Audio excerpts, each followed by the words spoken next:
Hello everyone, welcome to अड्डा 24/7। स्वागत है आप सभी का। मैं सोनू कुमार आप सभी का वेलकम करता हूं और सभी का स्वागत करता हूं। सीयूटी पीजी एलएलबी 2025 एग्जामिनेशन जो है उसके लिए आप सभी ने तैयारी शुरू कर दी है, लेकिन तैयारी करते वक्त बहुत सारी चीज़ें ऐसी है जो आपको मालूम नहीं चलता है कि आप जो तैयारी कर रहे हैं या आप जो प्रोसेस को फॉलो कर रहे हैं क्या वो सही है या फिर नहीं है ना। क्या क्या करना चाहिए, क्या नहीं करना चाहिए, अब उसके बारे में इस वीडियो में हम कंप्लीट बात करेंगे, है ना। पॉइंट टू पॉइंट बात करने वाले हैं, तो सभी विद्यार्थी इस वीडियो को पूरा देखिएगा सबसे पहले तो। और दूसरी चीज़ की, अगर आपको नोट डाउन करना हो कुछ चीज़ें, अगर आप नोट डाउन करना चाहें तो वो भी आप सभी कर सकते हैं, ठीक है।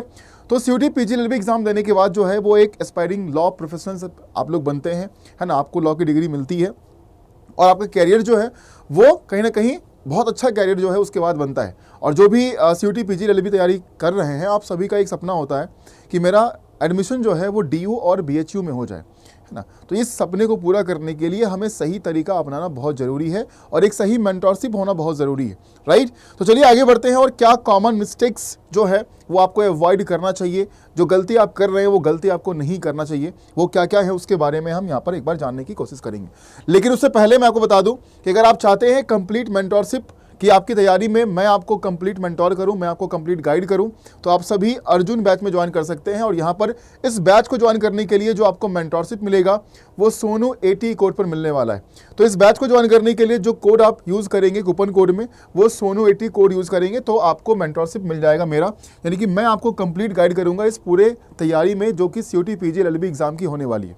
आप मुझे मेल कर सकते हैं, आपके अपने क्वेरीज जो होंगे आप मुझे मेल आईडी मैंने आप लोग को दे दिया है, इस मेल आईडी पर आप अपना जो है वो जो भी क्वेरी क्वेश्चंस होंगे वो आप हमें भेज सकते हैं। बाकी सोनू 80 कोड यूज़ करेंगे एडमिशन्स के लिए।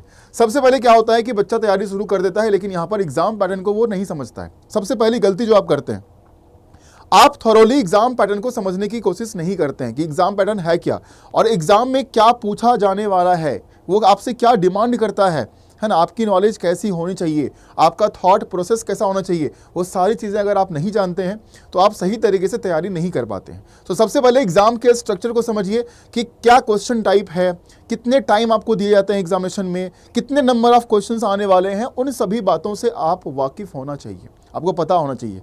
आप सिलेबस को एनालाइज करिए कि सिलेबस के अंदर में अगर लॉजिकल रीजनिंग का पोर्शन दिया गया तो लॉजिकल रीजनिंग में कितने चैप्टर्स हैं, कौन कौन से चैप्टर दिए गए हैं, लीगल रीजनिंग में कौन कौन से टॉपिक इंक्लूड किए गए हैं, जीके जीए करंट अफेयर्स में हमें क्या पढ़ना है, इंग्लिश में हमें क्या पढ़ना है, कंप्यूटर में हमें क्या पढ़ना है। तो हर एक सब्जेक्ट के अंदर में आपको जानकारी होनी चाहिए कि सिलेबस है क्या मेरा और हमें कितना पढ़ाई करना है।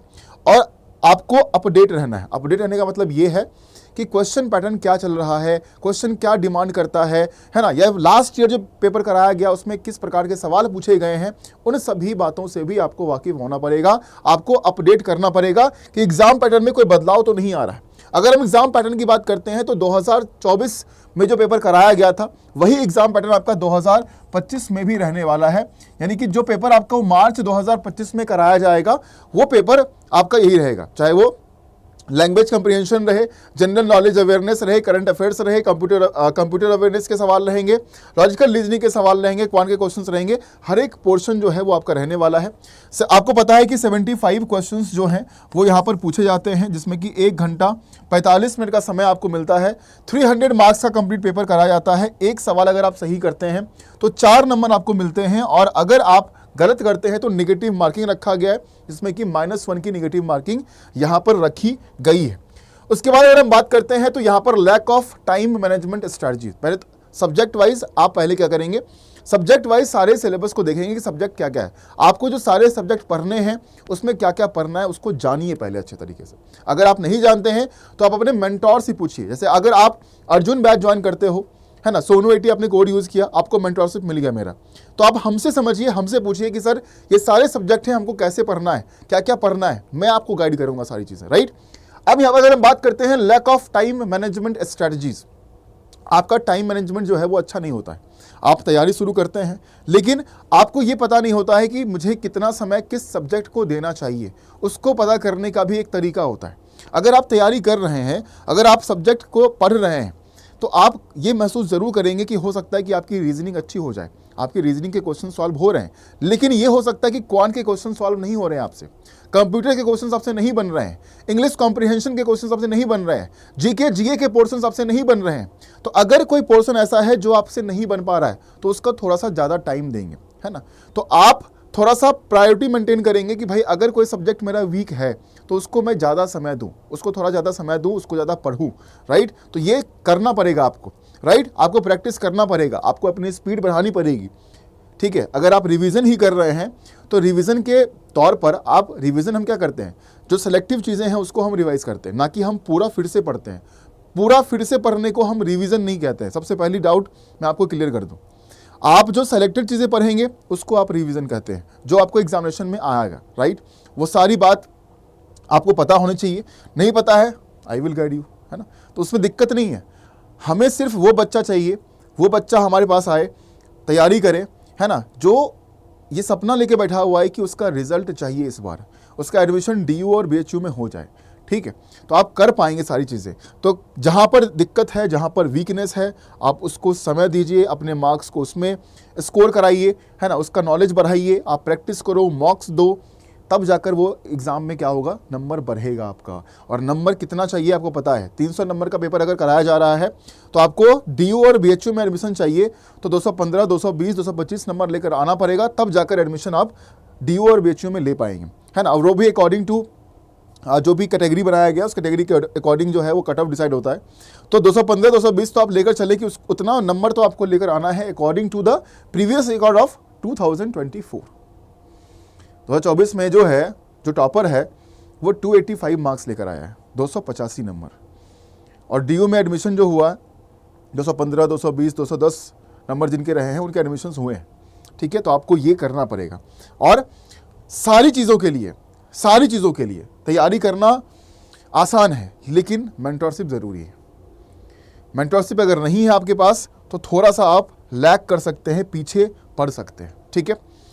कट ऑफ को ओवरलुक कर देते हैं, कट ऑफ को आप थोड़ा सा ध्यान नहीं देते हैं। कट ऑफ क्या चल रहा है, जो कट ऑफ पिछले साल हुआ इस बार क्या कट ऑफ हो सकता है। तो आपका स्ट्रैटेजी ये होगा कि अगर पिछले साल मान लीजिए कि 2024 के रिजल्ट के बाद जो है अगर 220 नंबर पर, 215 नंबर पर अगर राउंड 1 राउंड 2 में DU एडमिशन लिया, CLC में आपका सिलेक्शन होता है, तो अगर 2025 की तैयारी आप कर रहे हैं तो आपका टारगेट ये हो कि अगर 215 पर हुआ है तो मेरा टारगेट ये हो कि मेरा नंबर जो है वो 220 से ऊपर आए, 225 नंबर के आसपास मेरा नंबर आए, ताकि मैं बिल्कुल सेफ रहूं। पहला राउंड जब निकला, फर्स्ट राउंड कट ऑफ जब निकलेगा तो मुझे पता होना चाहिए कि भाई मैं बेफिक्र इंसान हूं और मेरा एडमिशन्स तो आराम से CLC में होना ही होना है, LC1 में होना ही होना है, BHU कैंपस मिलना ही मिलना है। तो इतना आपका कॉन्फिडेंस होना चाहिए, इतने नंबर आपके होने चाहिए। तो कट ऑफ को कभी भी ओवरलुक मत करिए। 2024 की मैं फिर से बात कर लूँ यहाँ पर कि 2024 की अगर हम बात करते हैं तो 2024 में जो एक स्कोर रहा है जहाँ पर विद्यार्थियों का एडमिशन DU और BHU में हुआ है वो 215 से 220 नंबर के आसपास एडमिशन्स आराम से DU और BHU में बच्चों को मिल गया है, ठीक है। तो 2025 के लिए आप ऐसा स्ट्रैटेजी बनाइए जिसमें कि आप स्कोर क्या कर पाएंगे, 220 प्लस मार्क्स, 220 से ऊपर नंबर आपको लेकर आना है आउट ऑफ 300, ठीक है, ताकि आपका एडमिशन ज़रूर से ज़रूर हो। जितने भी आपके वीक सेक्शंस हैं उसको अच्छे से काम करिए, जो स्ट्रांग हो चुके हैं उसको रिवाइज करिए, सेक्शनल मॉक टेस्ट आप दीजिए ताकि आपके वो प्रोसेस और स्ट्रांग होता चला जाए। और मॉक टेस्ट आपको हेल्प करता है आपके वीक एरियाज़ को जानने के लिए। अगर आप मॉक टेस्ट नहीं देते हैं तो आप अपनी कमज़ोरी को नहीं जान पाएंगे कि कहाँ पर, किस पोर्शन के अंदर में, किस चैप्टर के अंदर में मुझे ज़्यादा काम करना है, ज़्यादा सवाल सॉल्व करना है, या कॉन्सेप्ट की अगर कमी है तो कॉन्सेप्ट को क्लियर करना है। ये सारी बातें आप जान पाते हैं जब आप मॉक टेस्ट देते हो। और cut off analysis is very necessary, है ना। ये टारगेट आपको अचीव करना है, ये समझ के लिए 220 प्लस नंबर आपको अचीव करना ही करना पड़ेगा, right. There is no other options left, ठीक है। उसके बाद प्रीवियस ईयर पेपर को बिल्कुल भी इग्नोर मत करो, क्योंकि प्रीवियस ईयर पेपर जो है वो एक आईना दिखाएगा आपको कि 2025 में कैसा पेपर आ सकता है, या फिर अभी तक जो पेपर कराया गया वो कैसा कराया गया है। तो क्वेश्चन का क्या ट्रेंड रहा आप ये जान पाते हैं, है ना। क्या प्रैक्टिस क्वेश्चन हमें करना चाहिए, किस प्रकार के क्वेश्चंस हमको प्रैक्टिस करना चाहिए, आपको उसका भी एक अंदाज़ा मिलता है। और वेटेज भी आप आइडेंटिफाई कर पाते हैं कि किस चैप्टर का कितना वेटेज है, कितने नंबर ऑफ क्वेश्चंस जो हैं वो किस चैप्टर से कितना पूछा गया है, वो सब आप जान पाते हैं जब आप प्रीवियस ईयर पेपर को एनालाइज करते हैं। प्रीवियस ईयर पेपर एनालाइज करने का मतलब ये है कि मान लीजिए लॉजिकल रीजनिंग का आपने पेपर लगाया 2024 का, आपको मालूम चल जाएगा कि किस चैप्टर से कितने सवाल पूछे गए, सिलॉग से कितने सवाल पूछे गए, एनालॉजी से कितना पूछा गया, सिटिंग अरेंजमेंट वाले सवाल कितने पूछे गए हैं, नंबर सीरीज कितना पूछा गया है, फिगर वाले क्वेश्चंस कितने पूछे गए हैं, क्रिटिकल रीजनिंग कितने पूछे गए हैं, है ना, आर्गूमेंट एजम्पशन वाले सवाल हो गए। तो आपको मालूम चल जाएगा कि अच्छा इतना वेटेज इस चैप्टर से 2024 में रहा है। इसका मतलब ये है कि ये जितने चैप्टर्स हमने देखे कि इतने सवाल इससे पूछे गए हैं, वो हमारे लिए इंपॉर्टेंट बनता है कि 2024 में इन सभी चैप्टर्स पर मैं अच्छे से काम कर जाऊं ताकि मैं अच्छा स्कोर कर पाऊं। इसको समझना बहुत जरूरी है, ठीक है। तो आप प्रीवियस पेपर को जरूर से जरूर एनालाइज किया करें, this is very very important, ठीक है। उसके बाद इनसफिशिएंट प्रैक्टिस और मॉक टेस्ट। बहुत सारे विद्यार्थी सिर्फ पढ़ते हैं, सिर्फ क्लास करते हैं, वो प्रैक्टिस नहीं करते हैं, वो रिवीजन सही से नहीं करते हैं, और ना ही वो प्रॉपर तरीके से लास्ट फेज में मॉक टेस्ट दे पाते हैं, और ना मतलब कोशिश भी नहीं करते देने की बेसिकली। तो ये काम आपको थोड़ा सा छोड़ना पड़ेगा, ये काम करना ही करना पड़ेगा, ये कंपलसरी है, ठीक है। अपने स्ट्रेंथ को एवेलुएट कीजिए, अपने वीकनेस को जानिए। जहाँ पर स्ट्रेंथ है रिवीजन से काम चल जाएगा, लेकिन जहाँ पर वीकनेस है वहाँ पर आपको प्रैक्टिस करना पड़ेगा, बैठकर सवाल और सवाल लगाने पड़ेंगे आपको। टाइम मैनेजमेंट आपको इंप्रूव करना चाहिए कि कितने समय में कितने सवाल आप सॉल्व कर पाए। 1 आवर 45 मिनट्स मिलेगा आपको, 75 क्वेश्चंस आपको सॉल्व करने हैं, तो आपको समय भी मैनेज करना पड़ेगा कि मैं 75 में ऑलमोस्ट सारे सवाल सॉल्व करके आ जाऊँ, है ना। इतना टाइम मैनेजमेंट होना चाहिए। तो जब प्रैक्टिस कर रहे होते हैं, आप प्रैक्टिस करते वक्त आप क्या करिए, अगर आप 20 सवाल सॉल्व कर रहे हो या 40 सवाल लगा रहे हो, तो आप क्या करो, अगर 40 सवाल आप लगा रहे हो तो आप एक टाइमर लगाओ। फ़ोन में स्टॉप वॉच है, सिर्फ इंस्टाग्राम और व्हाट्सएप नहीं चलता, उस पर स्टॉप वॉच भी दिया हुआ है। उस स्टॉप वॉच को आप ऑन करिए। 40 क्वेश्चंस आपके सामने हैं जो आपको सॉल्व करने हैं, आप उसमें 15 मिनट का समय लगा दीजिए। 10 मिनट 15 मिनट का समय लगाइए कि इतने समय में इस 40 सवाल को मुझे सॉल्व कर देना है। प्रैक्टिस अगर इस तरीके से करेंगे तो 1 आवर 45 मिनट्स में 75 क्वेश्चन सॉल्व करना आपके लिए बहुत ज़्यादा आसान हो जाएगा, ठीक है। So please try to do these things, क्योंकि कॉन्फिडेंस अगर बिल्ड नहीं होगा आपको एग्जाम से पहले तो एग्जामिनेशन में फिर वही होगा, आप पैनिक करेंगे और आपके मार्क्स जो हैं वो ख़राब होंगे, ठीक है। तो अगर आप चाहते हैं ये पूरी तैयारी करना, अगर आप चाहते हैं कि कंप्लीट गाइडेंस आपको मिले और मैं आपको हर एक छोटी चीज़, हर एक मिस्टेक्स के बारे में आपको बताऊं, उसको एनालाइज करके मैं आपको बताऊं कि आपको क्या करना चाहिए, कैसे तैयारी आप करेंगे, तो आप सभी अर्जुन बैच में एडमिशन ले सकते हैं। अर्जुन बैच में एडमिशन लेने का फ़ायदा ये होगा कि आपको कंप्लीट सिलेबस कराई जाएगी, कंप्लीट लाइव सेशंस रहने वाला है, आपको प्रिंटेड बुक्स मिलेंगे, आपको मॉक टेस्ट मिलेंगे और कंप्लीट मेंटोरशिप मिलेगा मेरा, यानी कि मैं आपको कंप्लीट गाइड करूंगा यहाँ पर कि क्या क्या चीज़ें हैं जो आपको करनी चाहिए और क्या नहीं करना चाहिए, है ना। सारी बातें time to time till examination मैं आपको सारी चीज़ें यहाँ पर गाइड करने वाला हूँ। तो जाइए फटाफट, आप सभी लोग एडमिशन अगर नहीं लिए हैं तो अर्जुन बैच आपका एडमिशन चल रहा है। 20 अगस्त से आपकी क्लासेस शुरू हो रही है। सोनू 80 कोड करना है जिसमें कि आपको मैक्सिमम डिस्काउंट मिलेगा, है ना। इस कोड पर क्या होगा, एक फ़ायदा और है कि आपको मैक्सिमम डिस्काउंट मिलता है, और मैक्सिमम डिस्काउंट के साथ साथ सबसे बड़ा फ़ायदा जो है वो क्या है, वो है आपका मेंटोरशिप। क्योंकि बहुत सारे विद्यार्थी का मैसेज मुझे आता है अलग से कि सर आप मुझे मेंटोरशिप प्रोवाइड कर दीजिए, तो अलग से मेंटोरशिप नहीं मिलता है। अगर आप बैच ज्वाइन करते हैं और सिर्फ आपको ये कोड यूज़ करना है, मेंटोरशिप इसके साथ फ्री होता है, ठीक है। तो सोनू 80 कोड यूज़ करेंगे इस बैच में एडमिशन लेने के लिए, आपको मेंटोरशिप मिलेगा, जहाँ पर जितनी बातें हमने आपको बताई है अभी इस वक्त, उन सभी बातों को ध्यान में रखते हुए मैं आपको गाइड करूंगा, चाहे वो टाइम मैनेजमेंट हो, चाहे वो मॉक्स हो, चाहे वो प्रैक्टिस हो, कहाँ पर किस सब्जेक्ट में कितना पढ़ना चाहिए, सारी चीज़ें मैं आपको गाइड करूंगा, right. So go and do all this things. अपने एग्जाम पैटर्न को समझिए, पढ़िए, उसको मॉक देना पड़ेगा, टाइम मैनेजमेंट करना पड़ेगा, सेक्शनल हमें देखना पड़ेगा कि सेक्शनल हमारा कैसा है ना, हर एक सब्जेक्ट में कैसा परफॉर्मेंस मेरा हो रहा है, वो सारी चीज़ें आपको यहाँ पर एनालाइज करनी पड़ेगी। आई होप आपने सारी बातें समझी होगी, है ना। आपके कोई भी क्वेरी हो, कोई भी सवाल हो, आप मुझसे कांटेक्ट भी कर सकते हैं।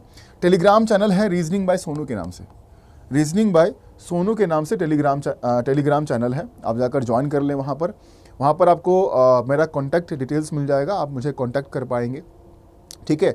और बाकी ईमेल आईडी दिया हुआ है, ईमेल आईडी पर आप मुझे मेल भी कर सकते हैं, वैसे कॉन्टैक्ट डिटेल्स आपको मिल जाएगा, है ना। आप वहाँ से मुझे जो है वो मुझसे बात कर सकते हैं। ठीक है, तो जाइए फटाफट अब अपना एडमिशन्स जो है वो इस बैच में कराइए, सोनू 80 कोड यूज़ करिए, और बाकी आपकी तैयारी जो है हमारे साथ बेहतरीन होगी, क्योंकि हमें इस बार अपना एडमिशन जो है वो DU और BHU में करवाना है ना। अगर लॉ करनी है तो भारत के अच्छे सर्वोच्च संस्थान DU और BHU से करना है। ठीक है, इधर उधर से नहीं करना है, ऐसे जगह से करना है कि लोग बोले कि नहीं यार, मतलब उसका एडमिशन वहाँ हो गया, अपनी मेहनत से एग्ज़ाम को क्लियर करने के बाद किया है ना, तो उसका फीलिंग थोड़ा सा डिफरेंट होता है, राइट।